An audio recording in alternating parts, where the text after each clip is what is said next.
আমি এখন রয়েছি বড়মার কাছে নৈহাটিতে।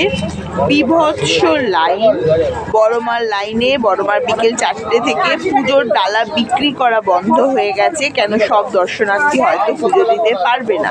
মানে লাইনটা কোথায় গিয়ে শেষ আমি ভাষায় প্রকাশ করতে পারবো না। আমি জায়গার নাম জানিও না। মোস্ট প্রবাবলি আরও 2টো স্টেশন পিছনে হয়তো নৈহাটির থেকেই সেরাম লাইন পড়েছে।